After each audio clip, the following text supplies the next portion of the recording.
Welcome everybody to Real Psychology. Today we're gonna answer the question, why isn't your mind listening to you? I don't know. It's not my mind. How the hell would I know? No, we do have an answer, or at least we think we do. So, there's a common idea in the psychology community that when trying to change beliefs, when trying to change one of your belief systems, your mind is going to be irrational and illogical. It's not going to just, you're not just going to show it the evidence. Like, look, here's the proof that this happened, and here's some other proof that this happened. Once you show it that proof, it's not going to listen. I think this is complete BS, and I'm going to explain why I think so. So, we had an entire video on belief systems, what they are, why there's so much BS out there, and it clears all of this up. But assuming you didn't watch that video because it was too long, let's make this a short one by just quickly going over the reasons. Okay, so the first reason you do not believe something, the first reason your mind appears to be irrational, the first reason there's an illusion that you're being emotional is this. Number one, you do not have enough evidence. Do not expect to believe anything without enough evidence. If you don't have enough evidence, you're never going to believe it. That's just that. That's just life. That's just metaphysics. That's just philosophy. That's just Plato, okay? That's how it works. If you don't have enough evidence, don't expect to believe it. Don't be surprised. Don't think your mind is being irrational or emotional. If you don't have enough evidence, it's not going to believe you. I'm sorry. Anything out there in the psychology community that tells you, in the realm of psychology, that tells you you can believe something without enough evidence is wrong. That is not true. Absolutely incorrect. Not possible. To believe something, you have to be able to convince yourself. So, what does convincing yourself mean? I don't know. It depends on you. But you're definitely not going to believe something like birds don't use wings to fly. If I told you birds don't use wings to fly, are you ever going to believe me? No, you're not. It doesn't matter how many techniques I use. It doesn't matter how many systems I use. It doesn't matter how many bird simulations I run on my computer and I work all night on it and I try and make it look realistic. You're not going to believe me. Maybe you might, actually, if I'm really, really good. Maybe if I can get some super advanced AI and I get a simulation and I get the convoluted neural network, all that good stuff. Okay, maybe. Probably not. Okay, so what's convincing, point number 2 here, what's convincing is based on what convinces you. I don't know what convinces you. Like, certain people are more convinced of things more easily than others. And others take, you need to show them way more evidence than you should need to show, right? Okay, great. That's still completely different to your mind is irrational or your mind is emotional. There's a world of a difference. There's worlds of difference. Okay, so to summarize, if you don't believe something, it might just be you don't have enough evidence. And that's what I found with 10 of my belief systems, if not more. Maybe 5 or 4 or something. I don't know. I haven't been keeping count, but what? You expect me to keep count just because I have a psychology channel? Get out of here. Anyway, so I noticed that I thought I believed in these things. So say I had a belief about, what's a good one? Some belief about social dynamics, speaking a certain way in a social group is better than another way. Just we'll keep it abstract. Like, speaking this way when you're with a group is better than not speaking this way. It's better than doing this other thing. So I wanted to move from belief A, which is my old belief, to that new belief about social dynamics. So I tried for years, over and over again, to change to that new belief. Now, did I manage to do it? No, I kind of managed to do it, and it took years, and I never really did it. But then what happened was I realized that beliefs are understandings and that my brain isn't being irrational. And then when I realized that, I was like, oh crap, I just need to go out and get more evidence. I just need to think about this more. I just need to actually think through this more. I just need to expand on it more. Then maybe I'll believe it. And then I did. What a surprise. But before, and trust me, I know you've been here because I was there for most of my life. I believed that, there was a logical part of me that believed whatever it is about social dynamics. That new belief about social dynamics. I thought I logically knew it was true, but emotionally, I didn't. And that's why I'd still, my mind was being irrational. That's why I couldn't actually internalize that belief. Like, the smart me, the logical me, knew what was right, but then there's the stubborn, irrational, emotional me who just doesn't want to listen. This is wrong. I'm sorry. That's not how it works. It can seem that way, and I know why it seems that way. And even now, sometimes, to me, it can still seem that way, and I'm giving you this lecture, but I always remember, look, the reason this is happening is because psychology more than likely trained you to think in this way. Like, I've been trained my entire life to, when I logically know something but emotionally don't, to just stop right there. If I had been told in school that, look, the reason you still haven't incorporated that belief is just because you don't believe it. Do you know how much time and effort that would have saved me? No, but instead, what I was told was, no, you're being logical, so you've done as much convincing as you can. There's nothing else you can do except just hope that in the future it changes. Get maybe more practical experience. Get more hands-on experience. Then maybe it'll change. Holy effing F. Wrong. The reason you don't believe whatever you want to believe right now is this is the first possibility, you don't have enough evidence. Don't expect to believe anything ridiculous. You can't trick your brain. You can't hack it. You can't manipulate it. Not going to happen. If it's some BS, then that's what it's going to stay as. BS. Okay, number 2. The second reason you don't believe something. You have the evidence, but you're like, God damn it. You made your list like me. I have low self-esteem. You made a list. I'm like, I have nice hair. It's really nice. It's really long. I made a great long list about my hair and how nice it is. Okay, and then I was like, okay, so why do I still feel like crap? Why do I feel the exact same after rehearsing this list? This makes no sense. I know why. Because my mind is being irrational. My mind is being emotional. My mind is being stubborn. It just doesn't want to listen. It has a mind of its own, and it doesn't want it can make up its own mind on this matter. No, it can't. The reason you haven't been convinced of whatever evidence you have, and again, that's assuming you have enough evidence, which sometimes you don't, but with something like self-esteem, you probably do. What I mean by you do is the evidence is there for you to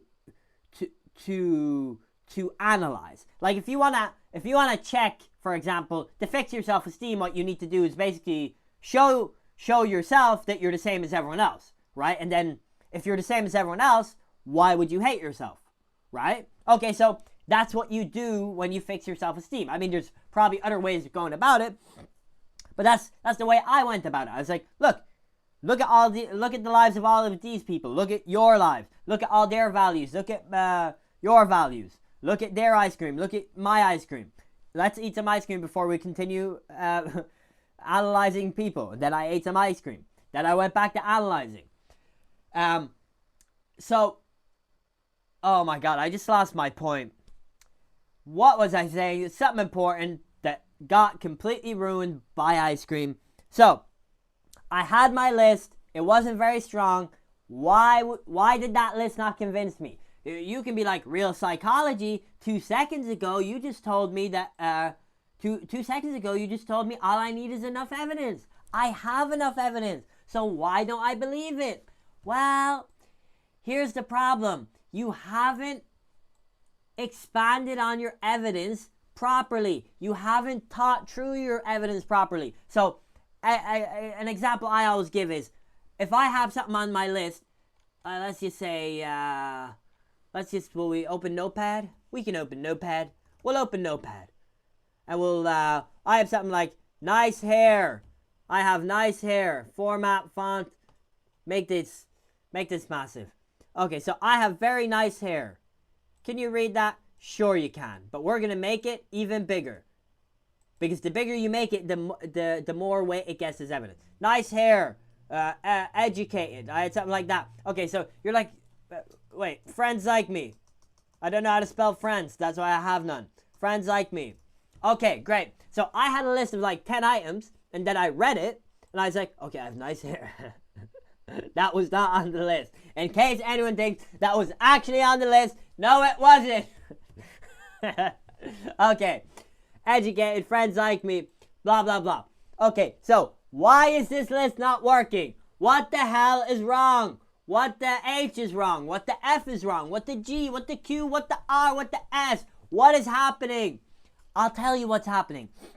You don't have a good understanding of that evidence. You haven't actually thought thoroughly about every one of these. So instead of just having friends like me, I can think about every single time one of my friends did something nice. I can think about the time Jack did something nice, John, another J name, Jeffrey did something nice to me, Jonathan. I have a lot of J friends, and we no, J joke there. Okay, but anyway, so all my friends, I list them out and all the nice things they ever did for me on my birthday, and through the tough times and then the great times. Remember that one time we went and we did this thing and it was a great thing and it was such a fun thing, Okay, so that's way better and way more detailed, way more expanded on, and it's a much deeper understanding of your friends actually liking you. Like, I mean, even so, my whole theory is the understanding theory of beliefs. That's the model I'm putting forward to the psychology community. I'm like, look, the reason you have all of these problems in your life is because you don't realize that beliefs are understandings. The reason you have all of these problems when it comes to changing beliefs is because you don't realize they're understandings. Okay, no problem. But even if you didn't agree with me on that, which, to be honest, it's impossible. You're wrong. It's absolutely correct. Like, a belief is an understanding. There's no getting around it. But even if I agreed with you, I'm like, look, it's not an understanding. What you're doing here, when you have the evidence and expand on it, is you're just making it more powerful evidence. If you expand on exactly how you're educated and how other people are educated and exactly, if you look at the average person, you look at your friend, how did he do? How did she do? So you get a very clear picture. Just thinking about it alone, just all of this thinking about your evidence in depth gives it way more power. It gives it a lot more weight. It makes it much stronger. So that's why you need to, instead of like me with my list of nice hair, educated, friends like me, then I read it and I'm like, wow, I still feel the exact same. Why isn't this working? And my conclusion from that was I'm being irrational. And fair enough. Honestly, fair enough. I get it. I know. I get it. Like, come on. Why do I still feel this way? Like, I'm doing pretty good. I'm not like a terrible person. Like, why do I still feel this way? Well, the reality was, this is not enough. I had to think about it way more than just this 6-line, 3-line list. I had to think about all of my life and all of my values, and I had to look at it from different angles. I had to look at it from the angle of my friends, and I did whatever I could to make it as convincing as possible. So even if you don't want to look at this as, oh, it's an understanding, or what you're doing is getting an understanding of who you are and who others are and getting a detailed picture of everything. So the more detail you add, right? So nice hair is great, but nice Wait, how do you spell nice? Nice black hair is even more detailed. Then nice black hair that is 1 foot is even more detailed. And then nice black hair that I haven't showered in 2 weeks is even more. It's even more detailed. Okay, you get the point. So the more detail, the more you've taught about all of this evidence, the more power it gives it, the more convincing it is to your mind, but more accurately you're the one who's being convinced. That's another myth out there, that you're convincing your mind. It's actually you're convincing yourself. But anyway, so expanding on the list of nice hair, educated, friends like me, gives it more power, gives it more weight, gives it more gravity, gives it more gravitas, gives it more gravitas, gives it more gravitrice, gives it more grab whatever you want. Grab something. Just grab something. Okay, so why don't we believe something? Number one, you don't have enough evidence. If you don't have enough evidence, you better get more. Sometimes what ends up happening is you're just on the cusp. Like you have reason to believe. So, and that was in my case with some of the beliefs I wanted to change about social dynamics. I had almost just enough proof, like just getting there. I had proof that would almost convince me, but it just still wasn't enough. So then I'd still think I was being irrational or illogical. And the closer you are to being convinced, the more disillusion actually occurs. Because if you had almost no evidence to support, say, some new belief system, like say you want to change to a new belief system, if you don't have any evidence for that, and yeah, so if there's a new belief system B, right, we're moving away from old belief system A, and then I have almost no evidence to prove belief system B. Well, I will say belief system B for birds don't use wings to fly. If I don't have a lot of evidence to prove that, then when I don't believe it, it doesn't look like I'm being irrational, right? It just looks like you don't believe it because it's stupid.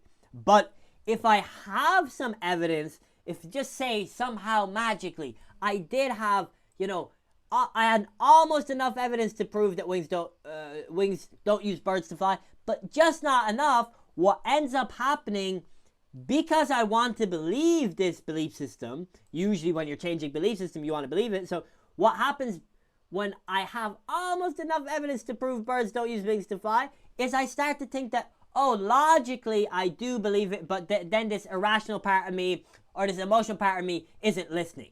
No, what you have is what I call reason to believe. And I don't think it's just what I call it. I think it's what English speakers call it. But it has a technical term. So anyway, you have reason to believe that birds don't use wings to fly, but you don't believe it. And that's the case with basically all of your beliefs. You have reason to believe, most of them. Some of you out there probably have some crazy ass beliefs. We're not going to get into them. But so anyway, yeah. So you probably have reason to believe, you almost believe it, but you don't. And then you're like, oh, logically, but look, you're looking at the evidence that supports it, and you agree with it, but it's not convincing enough. But yet what you think is that the reason that evidence isn't convincing enough is because you're being irrational or emotional. I wish I had a better way of explaining this. It's like you have evidence. So say you have evidence for wings don't use birds to fly. You have evidence, but just not enough. Just not enough. So what you do and what I used to do is think, oh, look, the reason I don't actually believe birds don't use wings to fly, and maybe this is a confusing example, like this could just be, we could just change this to,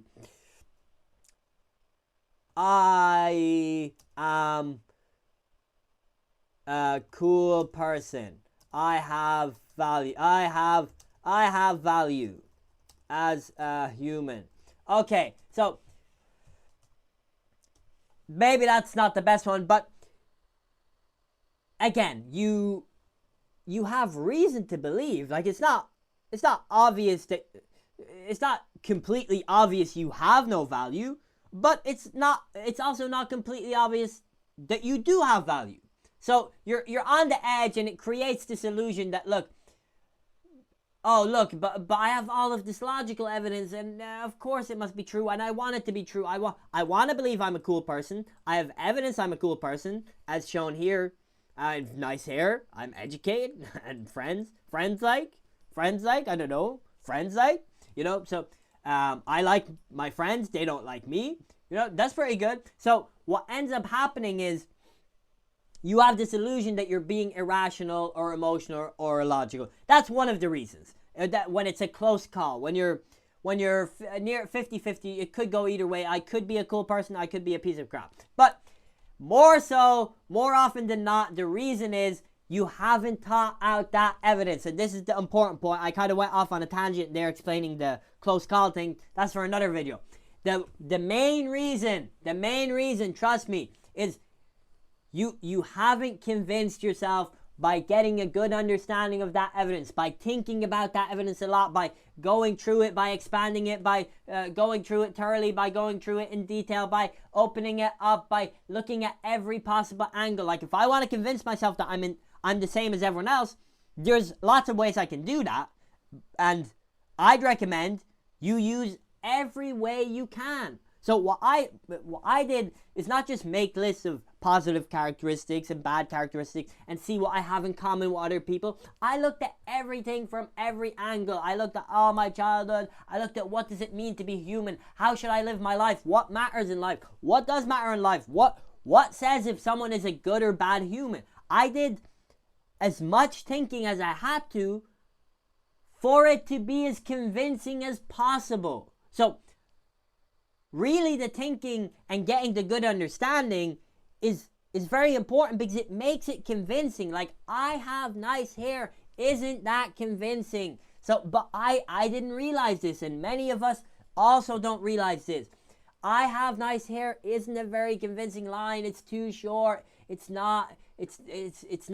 too simple. It's not complicated enough. It doesn't mean anything. Like, what? I have nice hair. Why should me having nice hair give me high self-esteem? It's not enough. Now, again, so the key point here is just, if you have enough evidence, which sometimes you don't forget, if you have enough evidence though, think about it more, get a deeper understanding, look at it from different angles, do whatever you need to do to make it as convincing as possible. If you're still not convinced, there's only one reason: you haven't been convinced. It's that simple. It's like when anytime one of your friends tried to convince you of anything. Why weren't you convinced? Because you just didn't see enough evidence, or the way they told you didn't make sense. That's why you weren't convinced. So this is similar. Okay, it's very similar. It's not the exact same, but it's almost the exact same. The reason you don't believe and you believe is because you don't have a good understanding of the evidence. You haven't thought about it enough. It's just one-liners. That's too short. It has no depth, has no complexity, has no intricacy. Do whatever you need to do, and your path might be different. How you're going to solve your self-esteem problem might be different for you. It almost definitely will. There's going to be similarities, but again, it depends on what makes a good case for you. There's certain things I looked at in a certain way because I knew they were more convincing to me. I looked at things from, say, the opposite person's angle, imagining this thing, whatever it takes. I did whatever it takes to get a deep understanding and to make it as convincing as possible, because, again, a few lines aren't convincing. If you're wondering why you still hate yourself, hope you didn't lose the mic. If you're wondering why you still hate yourself, it's probably because you just haven't thought about it enough. I had my shitty, crappy little list, and that didn't do anything. And it was, it wasn't convincing enough. And I thought, that's it. I'm being irrational. No, I wasn't being irrational. I just hadn't convinced myself. So that's the key point here. Like, assuming you have enough evidence, and you need enough evidence, you need to think about it more. You need to expand on it. Do whatever you need to do. Like in the case of self-esteem, you might have to look at all of humanity. You have to look at yourself. You have to look at all your friends, how they live, the correct way to live. How many mistakes do I make? When are mistakes acceptable? When should I not beat myself over mistakes? I had to look at all of this, and I had to create a very convincing story in my head of, oh yeah. So, the more you think about it, the clearer it becomes. And now it's become so clear in my head that it's very hard for me to not like myself. It's because I've just thought about it so much. I've seen myself like just side by side with all these people, and it's like, wait a second, why would I feel bad about myself? Like I know who I am, and I know who they are. We're not any different. It's going to be very hard for you to feel bad about yourself if you truly thought about it this much. Okay, now as to why that false belief came in the first place, that's a whole other topic. I might have a video on it. I personally don't even know that much about it. Like it's obviously related with being a child and forming beliefs that don't change. I mean, certain beliefs you form as a child and then you change, but some of them you don't, okay? And there's probably multiple reasons for that, but it doesn't matter. That's not important. What's important here, the key takeaway is yes, you can change to any belief you want under two conditions. Number one, you get enough evidence, okay? Please get enough evidence. Even me, after learning this, there's certain beliefs I was trying to convince myself of, and I realized you don't have enough evidence. You actually don't have enough evidence, but yet you're trying to convince yourself of it. And so that's why it's not working. So I got more evidence and it worked. Number two, you haven't thought about the evidence properly. Think about it in detail, a lot, for a long time. Get a good understanding of it. Just add depth, add intricacy, do all of that good stuff. Add complexity, add more dimensions, add more texture. Just make it more convincing. If you don't want to believe that a belief is an understanding, which it is, okay, no problem. If you have evidence and you want to make it stronger, this is how you do it. Think about it more. Don't expect to be convinced by one video online that tells you, oh, you should love yourself and you can love yourself. That might work for 2 seconds. You're like, yeah, I should love myself. Then you go out into the world and then you feel like crap. This is solid and effective 100% of the time. Maybe not 100%, but near 100%. But it can be 100% if you subscribe to our daily, if you pay $9.99 for our once-in-a-lifetime offer for you. Thank you so much, guys. I think we'll end it there. I hope that was coherent. I have a lot of ideas in my head, and it's just, they're all new, they're all fresh. It's my first time talking about them. I don't know if this made any sense. I don't know if it was coherent. I don't even know if it was useful. But anyway, if you liked the video, hit the like button, hit the subscribe button, the notification bell below as well. Ding, ding, ding, ding, ding. And I'll see you next time.